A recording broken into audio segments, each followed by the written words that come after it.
bakunzi ba Magagy Burundi turabaramukije.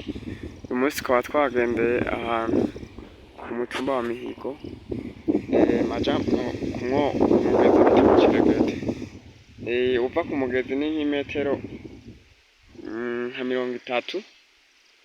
Urabona yuko twasanze afise igikumba c'ibiti vy'imikaratusi vyiza cane vy'akararuhore. Urabona ni ibiti bigikura ariko bigaragara yuko bimeze neza cane. Nkuko mubibona iki gikumba kiri nko ku metero mu buduga harimo nk'imetero nk'amajana 2 canke 150 gutyo. Hanyuma ukikama naho harimo nk'imetero nk'amajana 2 arenga gutyo canke 2.5. Murabona yuko harimo ibiti vyiza cane gose. Igiti bwo ubwaco gisanzwe ari kidukikije.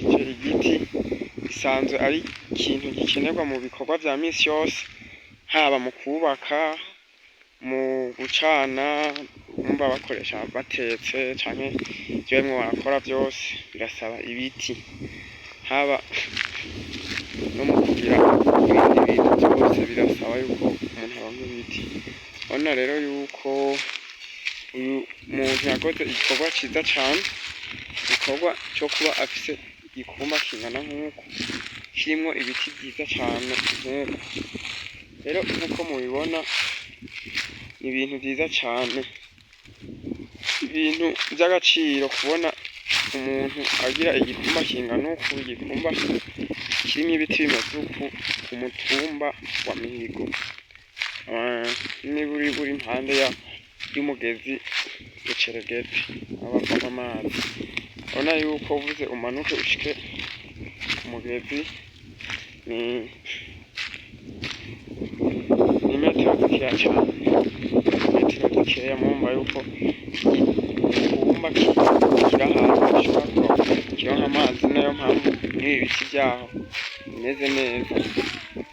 Rero bakunzi ba shene yacu turabashimira cane ku kuntu mudahengeshanya gukurikira ibiganiro tubashiraho. Duhamagarira dusaba n'abandi bataragira subscribe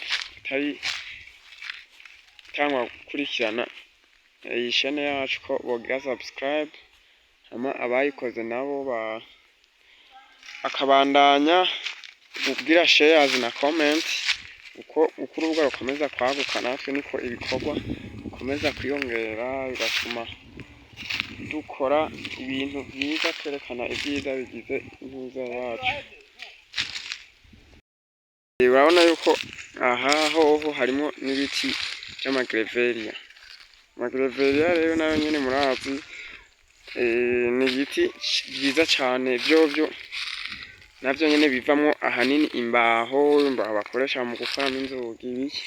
Tutibagiye yuko egome n'imikaratusi bivamwo, ariko tubavuga yuko ibi vyovyo ari ivy'umwihariko. Usanga nyene ibiti, imbaho, amamadriye bivamwo vyoroshe.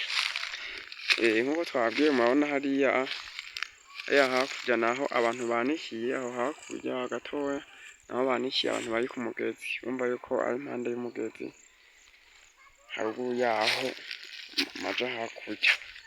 Aho murabona ni igikumba kitari gito, ni igikumba kirimwo ibiti bitari bike. Nkuko mubona urumva iki gikumba gifise vyinshi haba mu bidukikije, kuko nk'aha twagiye turaca harimwo utuntu tw'udukoko, uduhori, udutangurirwa, utunyugunyugu n'ibindi vyinshi biba ahantu hari ishamba. Urumva yuko iki gikumba kibitse ibidukikije vyinshi, naco kiri mu bidukikije nyene, kiratuma ngaha uyu musozi wo ngaha hataguma havugira ngo habeho ivyo bita amagisema de terre mu rurimi rw'igifaransa. Urumva biratuma ngaha habaho akayaga keza. Nk'abantu nk'uwo twari kumwe nanje nahigereye, numvise yuko ari ahantu hameze neza, hari umuyaga mwiza cane. rero mwumva yuko ari ibintu vyiza cane bidasanzwe kugira usange umuntu afise ahantu hari ibikorwa vy'iterambere nk'ibi, ibikorwa vyo gutuma abantu baho se n'isi yaho ibintu vyaho vyose biba bimeze neza.